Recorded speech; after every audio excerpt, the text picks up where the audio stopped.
He is an Oklahoma native and a proud alum of SNU, Southern Nazarene University. He and his wife of 28 years are raising an adult son on the autism spectrum for whom he credits with keeping him broken and in the right places. Please put your hands together for Mr. Lee Copeland.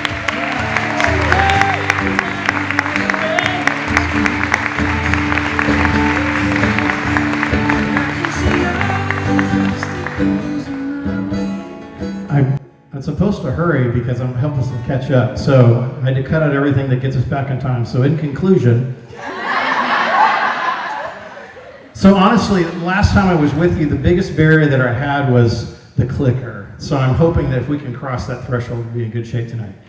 So let me just acknowledge something. I spent a long time preaching on Sundays, since we're being transparent and confessing things. I'm a recovering pastor, right? And there's this look that people give in church when you say something and you know it hits home. You know it's the truth. And you feel it vibrate in the room. And you see these people look across the room and they kind of look side-eye at people and they, I'm so glad they were here to hear that. And I'm fascinated by a room full of people that come to hear talks on inspiration and positivity that all kind of look like you have it together. Like you probably are, maybe you came to the wrong thing, right? But I want to acknowledge that there's probably some folks here that are just faking it. The truth is that a lot of us, what we've been going through for the last 14, 15 months, we're just not okay. And so it's okay if we just acknowledge that. Because what I want to share with you, yeah, that's fine, that's great. What I want to share with you, hopefully in the next just a few minutes, is one of those really big kind of truths that you're going to have to take home and you're going to have to really sit with it. And you're going to have to let it soak in for a while, because it really is something, as I have the audacity to claim in the title, a truth that changes everything. So I want to tell you about one boy, I want to tell you about 3 lies, and I want to tell you about one truth that changes everything. And so I wish that I could tell you about my son. Let's see if I can get him up here. This is Bennett. And Bennett is now 27 years old. I need to update the bio. My wife and I celebrated 30 years of marriage this summer. It has been the best dozen years of her life, let me tell you. And when Bennett was 3 years old, so 24 years ago, was diagnosed with autism, with a simultaneous kind of cognitive disability. So Bennett is permanently stuck at about 8 years old. He is awesome. Let me tell you, you can set your clock by Bennett. Every night at 8:30, it's pacing time, which means that we get in the hallway of the house and we gallop back and forth. We leap and we touch the wall up by the ceiling at the end with headphones, and most of the time singing an off-key falsetto. You're going to hear DJ's Got Us Falling in Love Again. And he's just going, he's jumping, he's patting the wall, and he is amazing. The first time he met some coworkers from my office at the university, he met a whole bunch of ladies, and in perfect foghorn leghorn voice said, well, hello, ladies. I mean, he has superpowers, y'all. He can quote entire episodes of Thomas the Tank Engine and Looney Tunes and Scooby-Doo, and he can do all the voices. He is amazing. He doesn't need to remember like stuff that is not important. I mean, like the difference between $1 and $5 or 1 minute and 5 minutes. He is amazing. I wish that I could tell him about y'all. He is fantastic. And he really has kept us broken in the right spots. And here's what I mean. You learn a lot from a kid like this. And I'll never forget this one particular evening. He had broken a cardinal rule, which is never leave the house by yourself. He's capable of staying home by himself, but he knew that half a mile away was a convenience store, and he knew that there was a bucket of change in Dad's bedroom. And so he snuck down and he took the bucket of change. Remember, he doesn't understand the value of money, but he showed up with a bucket of money and just knew, I think I have enough to buy the stuff that I want from the convenience store. And so we found out about it. We had to lay the law down, and the punishment came, and so the fight was on. I mean, he lost it. He just completely went ballistic. And it turned into kind of him having this epic meltdown, which resulted in him, he's as big as I am, shoved me into a wall, and I left a butt-sized hole in the wall. And that was all I could handle, to be really honest. And I said, that's it, you go to your room, I can't deal with you. And so I sent him in there, and I could hear him just throwing things and slamming the door and throwing things around his room. And I could hear him coming out, and I just preempted. I didn't even look. I said, I can't talk to you yet. Go back to your room. And so a little time passed, and my blood pressure was, still up. I was really frustrated and upset and angry. And he came back in a little bit later, and again, I didn't look up, but he said, how do you spell neighborhood? And so I just spelled it as quickly as I can. I didn't have any idea. I just spelled it, and he just turned around and he slammed the door, and then it got really quiet. And so I've been a parent long enough to recognize that when you have boys, silence is bad, right? And so I walked down the hall, and mind you, at the point, we were living in a house owned by a church. This doesn't even belong to us. And let me just give you a life tip right here now. This is free of charge. If you're feuding with your autistic child and they ask you how to spell a word, make sure they're not holding a permanent marker in their hand, because this is what we saw. Dad is the worst man in the HOLE neighborhood. That's real deal. That's it right there. Dad is the worst man in the whole neighborhood. Since we're confessing, my first reaction was, you spelled that wrong. But it occurs to me that labels stick, don't they? Whether someone gives us the label, like Bennett did that night, worst man in the whole neighborhood, and sometimes we give those labels to ourselves. Things happen to us, choices that we make, and they give us these labels, and so often the labels really speak to a story or an event, right? And so it's that label that in many ways feels to us is a way of describing what is broken about us, right? This is where I'm broken. One author called it's our second last name. You ever been in a room where you didn't know anybody, but you were with somebody that did, and so they would introduce you, and then when that person would walk away, and they'd say, that's Erin, and she's got a little problem, right? Or whatever, right? That's the second last name. And so we have these. And we get labeled, and the labels really speak to how we're broken.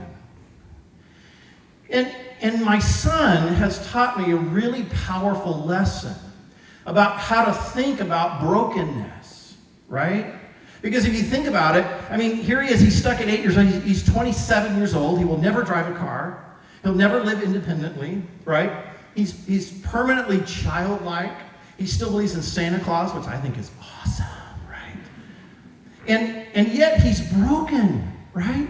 He's never going to be married. He's never going to have all of those things that we see as kind of normalizing in our other children. But here's what I have learned. That there, not only have I learned from this boy some powerful truths, but I've also learned that there are 3 lies. There are 3 lies, in fact, that are so pervasive that it's actually these lies that are what keep us broken. And here's what they are. Number 1, the first lie that keeps us broken is the lie that says you are what you do. Or you could translate it this way. You are what you accomplish. You are what you can produce, right? I loved your statement about hopelessness, right? Because I have looked in the eyes of young people who just assume there are so many barriers for me to ever get there. I'll never produce that. And it's a falsehood. But we do it every day. We define ourselves by what we will accomplish. And so you look at my son who's permanently childlike, right? He's never going to run for president. Maybe he should, I don't know. But he's never going to accomplish all of these things. And so if this were true about him, then he would be broken. And let's look at that second one. That we are what others say about us. How many of you know what it's like. You post something on LinkedIn, maybe you put something on Instagram, you do all the things, and what's the first thing you start doing, right? Who loves me? Who loves me? Who loves me? Ooh, look at that. Ooh, right?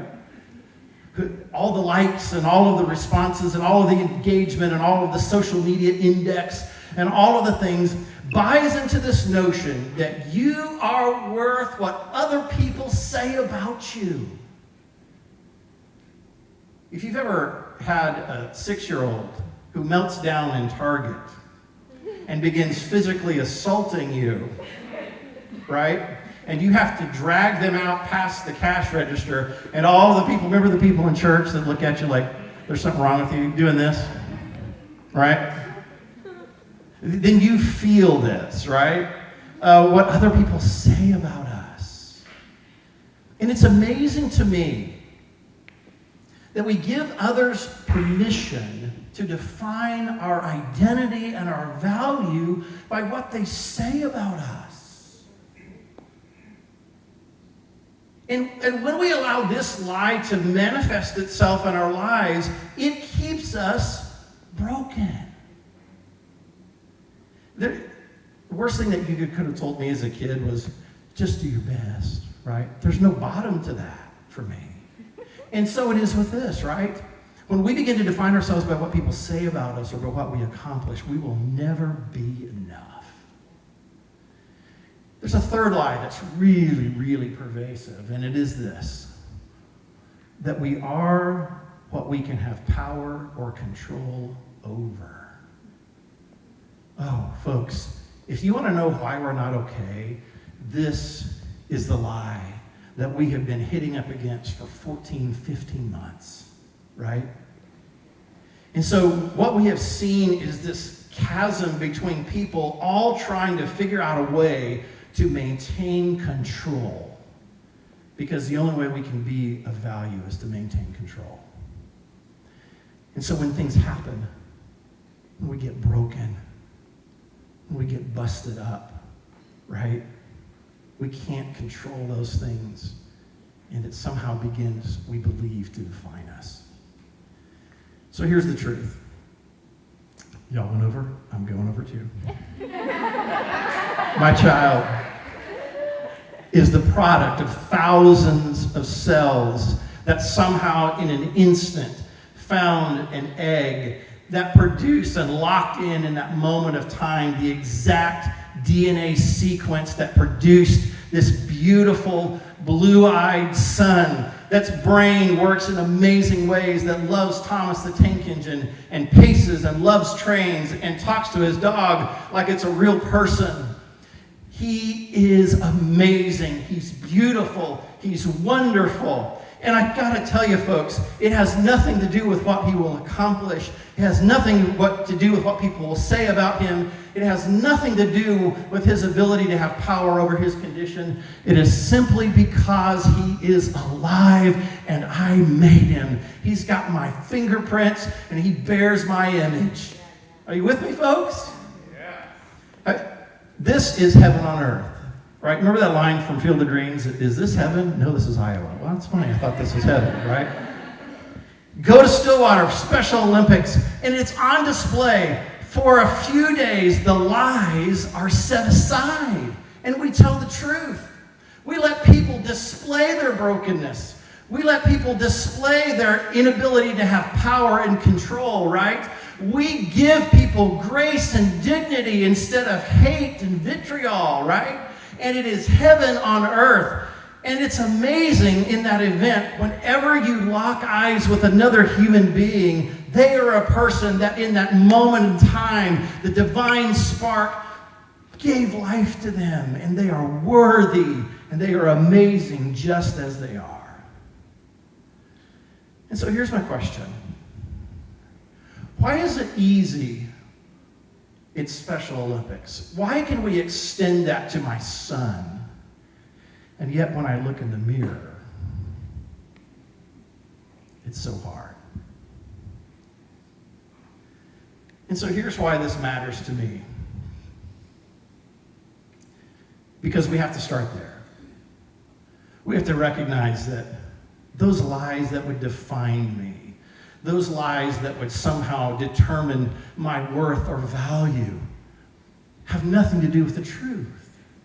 That I am beloved, I am worthy, that I am unique. There never has been and never will be another me. Can we accept that truth? But this truth comes with a warning.